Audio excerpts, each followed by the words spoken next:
ویسے ایک بات بڑی دلچسپ ہے کہ اگر اسی کابینہ سے ہم 5 مہینے سے منتیں کر رہے ہیں کہ رسول اللہ کی عزت کا مسئلہ ہے، آپ بل لے کے تو جائیں، تو اس پہ بہانے ہیں، لیکن جب اپنی ذات کا مسئلہ آیا ہے تو ایسے جناب اعلیٰ بل پیش بھی ہو گیا ہے اور کابینہ کو ارسال بھی کر دیا گیا ہے۔ ہم صرف اتنا کہنا چاہتے ہیں کہ یہ جان بوجھ کے بہانے ڈھونڈنے والی بات ہے، ادروائز نہ ان نہتوں پہ گولی چلانے کا کوئی جواز تھا، نہ 30 لاشیں ہمارے گرانے کا کوئی جواز تھا، نہ سینکڑوں بندے زخمی کرنے کا، اور نہ 15 سے 20 ہزار کارکنان کی گرفتاری کا کوئی جواز تھا، نہ ان کے گھروں کی خواتین کو اٹھا کے لے جانا اور کسی کی بھینسیں جناب لے کے گئے اور قیمتی سامان لے کے لوٹ کے گئے ہمارے کارکنان کی، کہ جو گھر میں کارکن نہیں ملا تو اس کا سامان توڑ گئے، اگر قیمتی سامان ہے تو وہ ساتھ لے گئے، تو جو دیہاتوں میں جہاں چھاپے لگے ہیں وہاں 12-13 بھینسیں لے کے گئے رنالہ سے۔ آپ مجھے بتائیں کہ اس طرح کی ڈکیتی والا معاملہ شروع ہو جائے گا تو ریاست کو یہ کدھر لے کے جانا چاہتے ہیں؟ میں سمجھتا ہوں کہ یہ اس حکومت کی گھناؤنی سازش ہے پاکستان کی ریاست کے خلاف، یہ عوام کو اور اداروں کو آپس میں لڑانا چاہتے ہیں، تو اس بنیاد پہ میں سمجھتا ہوں کہ اس کے شر سے اللہ تعالیٰ اس ملک کو محفوظ فرمائے۔ جس طرح سے آپ کے ورکرز کے خلاف کریک ڈاؤن کیا جا رہا ہے، آپ کیا سمجھتے ہیں اس کے پیچھے کون ہے جو یہ سب کچھ کروا رہا ہے؟ شیخ رشید صاحب ہیں، گورنمنٹ ہے، کون اس میں اہم کردار ادا کر رہا ہے؟ دیکھیں جی، میں آج دوپہر کو بھی ایک انٹرویو ہوا تھا، میں اس میں نے واضح طور پہ کہا تھا کہ میں سمجھتا ہوں کہ اس میں شیخ رشید اور پی ٹی آئی کی گورنمنٹ ہے، لیکن کل شیخ رشید نے ایک پریس کانفرنس میں شابش دی پولیس والوں کو اور رینجرز کو اور پیرامیڈکس فورس کو، تو میں نے کہا تھا کہ D G I S P R صاحب کی یہ ذمہ داری ہے کہ وہ اپنی عوام کو کم از کم یہ جواب دیں کہ یہ ظالم حکمران اپنے ظلم کو آپ کے کھاتے میں ڈال رہے ہیں، یہ آپ کے اوپر وضاحت بنتی ہے کہ آپ بتائیں ان کو کہ فوج اپنی عوام پہ گولی چلانے والی نہیں ہے، فوج کی جب بھی گولی چلتی ہے تو وطن کی حفاظت کے لیے سرحد پہ کھڑے ہو کے اپنے مخالف اس بندے پہ گولی چلتی ہے جو اس پاک سرزمین کے اوپر حملہ آور ہوتا ہے۔ تو ہم یہ کہنا چاہتے ہیں کہ اس کی تردید تو D G I S P R کر سکتے ہیں کہ جناب انہوں نے یہ بیان کیوں دیا ہے، اگر اس طرح کا کوئی بیان ہو تو یہ تو وزیر دفاع کا حق ہے کہ وہ کہے کہ فلاں فلاں فلاں فلاں آیا تھا، کیا اب فوج وزیر دفاع کے انڈر سے نکل کے وہ بھی وزیر داخلہ کے زیر اہتمام آ چکی ہے؟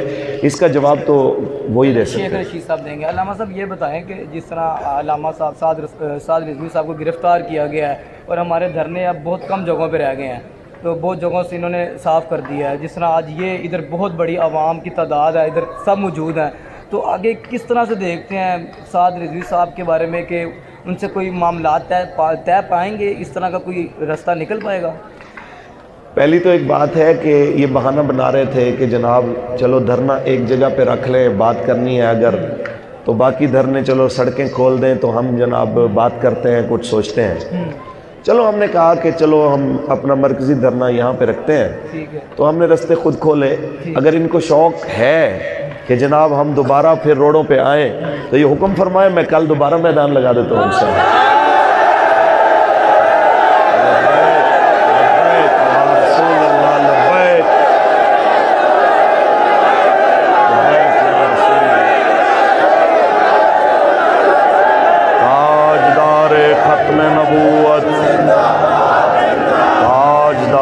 ختم نبوت جناب۔ علامہ صاحب جس طرح کل فیروز پور روڈ پہ آپریشن کیا گیا، امید یہی ہے کہ ہو سکتا ہے کل یا آج یا پرسوں ادھر بھی آپریشن کیا جائے گا، تو اس کے لیے آپ تیار ہیں؟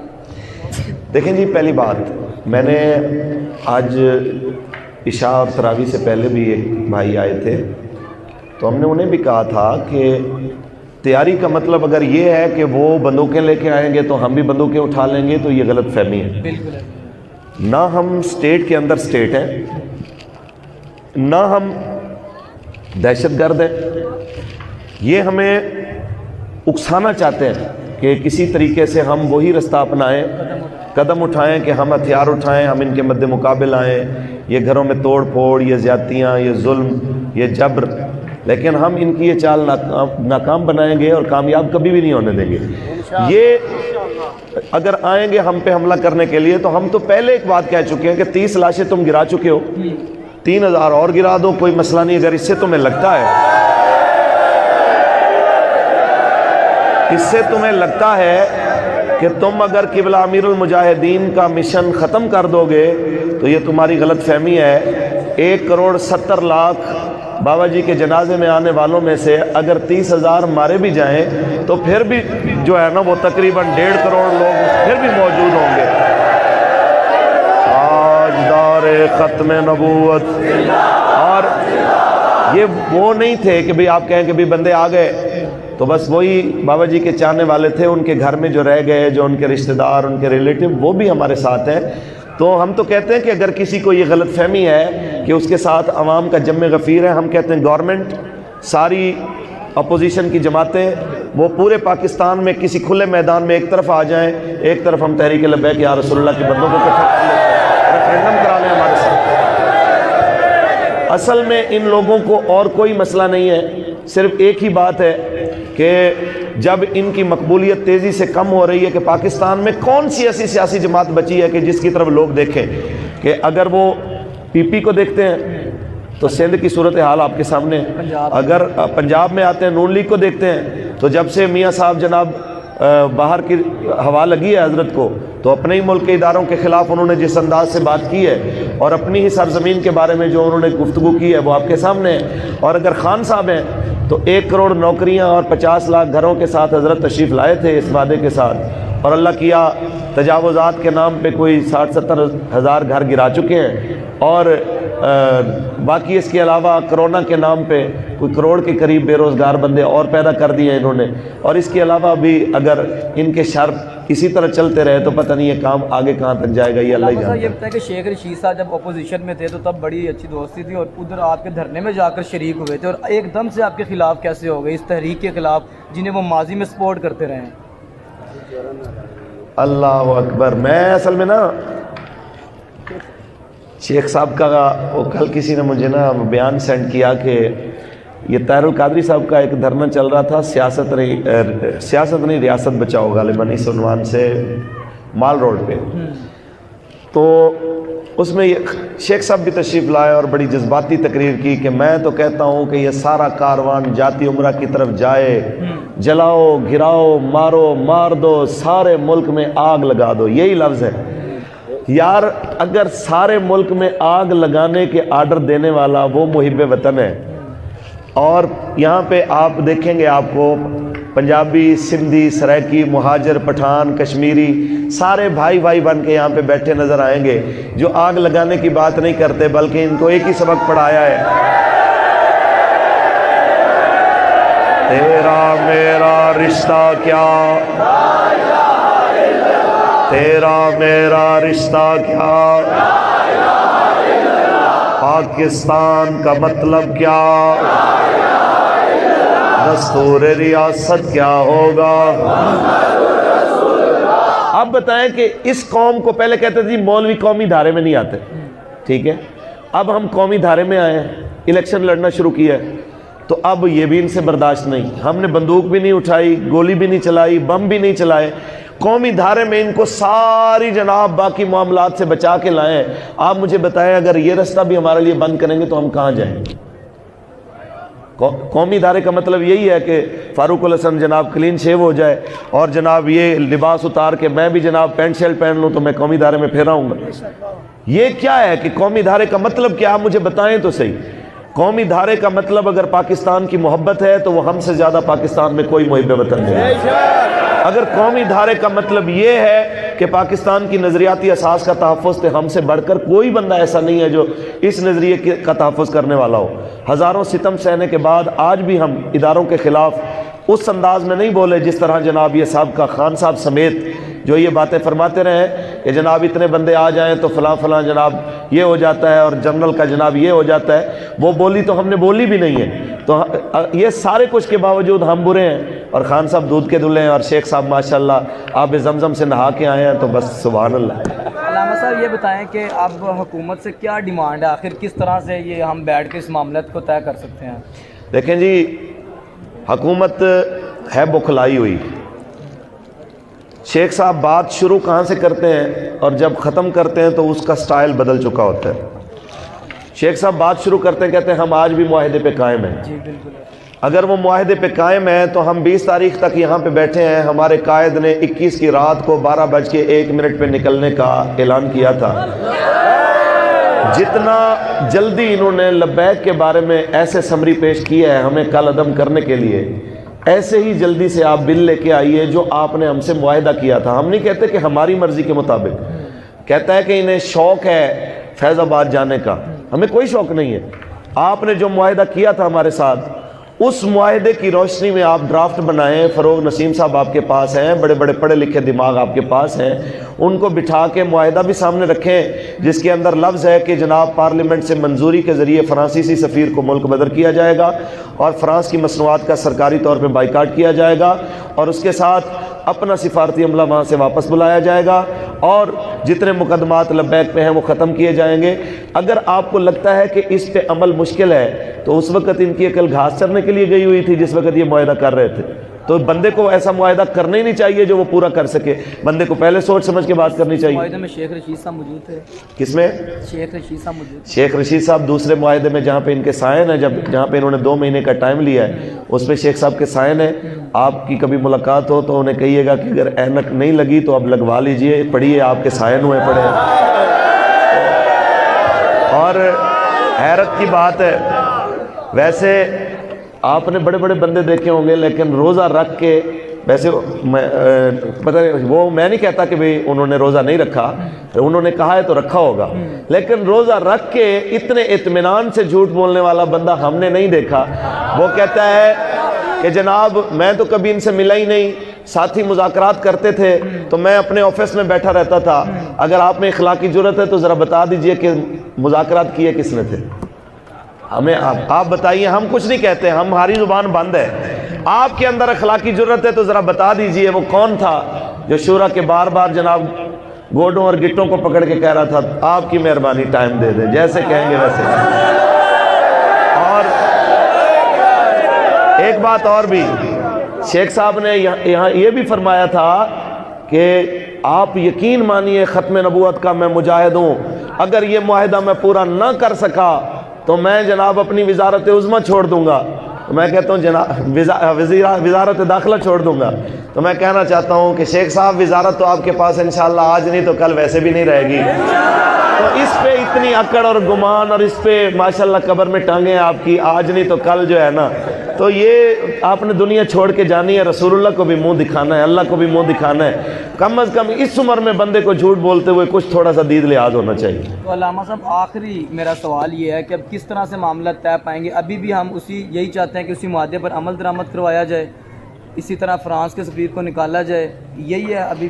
ہم کہتے ہیں کہ جو گورنمنٹ نے معاہدہ کیا ہے وہ اگر کل بھی یہ فرما رہے تھے کہ جناب ہم اپنے وعدے پہ قائم ہیں تو بس آپ قائم ہیں تو آپ کے پاس تو بڑا ٹائم ہے. اور ہاں ایک بات اور بھی کہ انہوں نے کہا تھا کہ دیکھیں جی ہم اگر ایک یک جنبش قلم وزیر اعظم صاحب کے ثوابدیدی اختیار پہ ہم اس کو نکال دیتے ہیں فرانسیسی سفیر کو، تو اس کا نتیجہ یہ نکلے گا کہ باقی سیاسی جماعتیں ہماری کردار کشی کریں گی.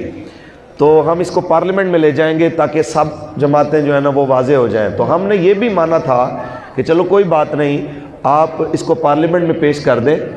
باقی ہم امید کرتے ہیں اور ہماری کوشش تھی کہ جتنے بھی وہ چاہے پی پی کے ہیں، نون کے ہیں، بلے کے ہیں، وہ ایم این اے حضرات، تو ہم اپنے ساتھیوں کو جو مقامی ذمہ داران ہیں ان کے گھر جائیں گے، کہیں گے جناب ہم نے چاہے آپ کو ووٹ نہیں دیا لیکن آپ کے حلقے کے تو ہیں. تو جیتنے والا ایم این اے وہ اپوزیشن کا بھی اتنا ایم این اے ہوتا ہے جتنا وہ اپنی قوم کا ہوتا ہے. تو آپ سے ہم اب سڑک نالی کے لیے نہیں آئے، رسول اللہ کی عزت کے لیے آئے ہیں. جب یہ بل آئے تو کم از کم حضور کی عزت کے لیے ساتھ دیجیے گا. تو ہمیں امید تھی کہ جتنے بھی پارلیمنٹیرین کلمہ پڑھنے والے ہیں وہ یقیناً اس بل کا ساتھ دیتے. تو اب وہ بل پاس نہ ہوتا اگر تو چلو یہ بات ڈالی جا سکتی تھی کہ پارلیمنٹیرین فلاں فلاں جماعت کے ساتھ نہیں دیا، تو یہ کالک ان کو اپنے منہ پہ ملنے کی کیا ضرورت تھی کہ آپ بل بھی پیش نہیں کرتے، الٹا ہمارے امیر کو گرفتار کرتے ہیں اور 15-20 ہزار بندے آپ گرفتار کر لیتے ہیں، گھروں میں آپ جا کے ظلم و جبر کرتے ہیں، تو اور پھر کالعدم کر کے ڈراتے ہیں ہمیں۔ کالعدم یہ کر تو سکتے نہیں ہیں، لیکن کالعدم کے اعلان کر کے آپ ہمیں ڈراتے ہیں کہ لوگ ڈر جائیں گے، ہمارے لاشیں گرا کے لوگوں کو ڈراتے ہیں۔ آپ ذرا ایسے کیمرہ گھمائیے ایمانداری سے کہ کالعدم ہونے کے بعد مجمع بڑا ہے کہ گھٹا ہے؟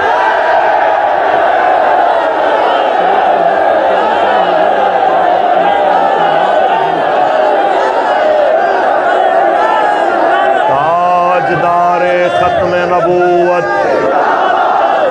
تشریف رکھیے، بیٹھیے۔ میں ایک اور مشورہ بھی دینا چاہوں گا آپ کے ذریعے سے کہ شیخ صاحب کی شادی نہیں ہوئی، بات ہنسنے کی نہیں ہے جی، اور یہ اونترے ہیں، تو نکاح پڑھانے کے لیے تیار؟ میں عرض کرتا ہوں، میں کہتا ہوں کہ وہ تو کرنے کو تیار ہوں تو ہم پڑھانے کو بھی تیار ہیں، لیکن وہ تو اس طرف آتے نہیں ہیں۔ میں کہتا ہوں کہ جی نہ آپ نے شادی کی، نہ آپ کی اولاد ہے، آپ کے پیچھے کوئی رونے والا بات کرنے والا نہیں ہے، کم از کم مرنے سے پہلے رسول اللہ کی عزت کے لیے کچھ کر جاؤ، کوئی تمہارے لیے پیچھے بات کرنے والا تو ہو۔ یہ نیک مشورہ ہے میرا، بات طنز کی نہیں ہے، صرف سمجھانے کی ہے کہ دیکھیں جی اس پاکستان سے جو ایسے مکے لہرا کے پرویز مشرف کہتا تھا ہم تمہیں وہاں سے ہٹ کریں گے جہاں سے تمہیں پتہ نہیں چلے گا، آج مجھے بتائیے کہ کدھر ہیں وہ؟ 2-3 ماہ پہلے ان کی والدہ فوت ہوئی تو وہ دفنانے کے لیے پاکستان ڈر کی وجہ سے نہیں آئے، انہوں نے دبئی میں اپنی والدہ کو دفنایا ہے۔ تو میں کہتا ہوں طاقت کے اوپر اتنا گھمنڈ نہیں کرنا چاہیے، کرسی کب کس کے ساتھ ہمیشہ رہتی ہے، تو اس لیے شیخ صاحب اتنی بری حرکت بندہ نہیں کرتا۔ کل آپ نے لال حویلی بھی آنا ہے، ویسے بھی لال حویلی کی تاریخ کو اتنی اچھی نہیں ہے۔ تو علامہ صاحب جس طرح عمران خان کا دھرنا ختم کروانے کے لیے اسٹیبلشمنٹ نے کردار ادا کیا، کیا اسی طرح اگر ادھر بھی کردار ادا کریں گے تو یہ دھرنا ختم ہو جائے گا؟ دیکھیں جی، ہم اسٹیبلشمنٹ کو یہ کہتے ہیں کہ آپ کی یہ ذمہ داری ہے کہ آپ انہیں کہیں کہ آپ بحیثیت ریاست پاکستان آپ نے اپنی رعایا کے ساتھ ایک معاہدہ کیا ہے اس کو پورا کریں، اور کہتے ہیں رعایا ماں جیسی ہوتی ہے، لیکن یہ کیسی سوتیلی ماں ہے کہ جو اپنی 120 دن 4 حلقوں کے لیے کہتی ہے سب کچھ جائز ہے، اور 4 حلقوں کے لیے اگر کہتا ہے میں پرسوں ترسوں پورا ملک جام کروں گا، فلاں دن میں فلاں شہر جام کروں گا، تو میں آج دوپہر کو بھی ایک ساتھی کو میں نے کہا اگر 4 حلقوں کے لیے پورا ملک جام ہو سکتا ہے نا تو رسول اللہ کی عزت کے لیے سارا جہان بھی جام ہو سکتا ہے۔ لبیک یا رسول اللہ، اور جناب لبیک لبیک لبیک یا رسول اللہ، لبیک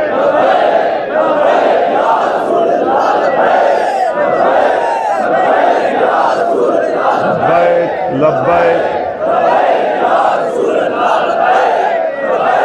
تاجدار ختم نبوت، تاجدار ختم نبوت۔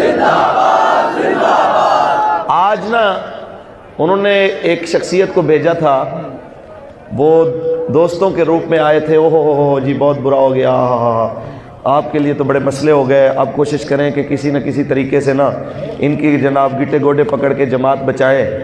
تو مجھے یاد آ گیا کہ بلا استاد گرامی کا ایک جملہ کہ جب فیض آباد بیٹھے ہوئے تھے تو کسی نے کہا کہ آپ کی جماعت پہ پابندی لگ سکتی ہے، آپ اپنے معاہدے سے پیچھے ہٹ جائیں۔ آپ نے کہا کہ جب رسول اللہ سے وفا نہیں کرنی تو جماعتیں بچا کے ہم نے کرنا کیا؟ تو یہ ایک جماعت کیا ہم سارے کل عدم ہو جائیں، ختم ہو جائیں، ہمیں مار دیا جائے، ہماری نسلوں کو مار دیا جائے، خدا کی قسم یہ رسول اللہ کی عزت کا مسئلہ اتنا عظیم ہے کہ ہم سب کی اس کے آگے ایک رائی کے دانے کے برابر بھی حیثیت ہے۔ میں بس اتنا کہنا چاہوں گا، یہ دھرنا کل سے آج 2 گنا ہو چکا ہے، اور انشاءاللہ جس حساب سے یہ بڑھ رہا ہے صبح تک انشاءاللہ یہ 100 گنا ہو جائے گا انشاءاللہ۔ لاہور کے قرب و جوار کے غیور مسلمان جس تیزی کے ساتھ اپنی جان رسول اللہ کی ناموس پہ پیش کرنے کے لیے آ رہے ہیں، میں کہتا ہوں، اور ہاں مزے کی بات انہوں نے کل فرمایا تھا، آج جو 7 بجے گزر گئے نا، کہہ رہے تھے کہ میں 7 بجے ہر چیز کلیئر دوں گا، تو میں نے کہا آپ کی گھڑی اگر خراب ہے، سیل بند ہے، تو میں بھجوا دیتا ہوں یہاں سے، اپنی گھڑی ٹھیک کیجئے، 7 بج چکے ہیں،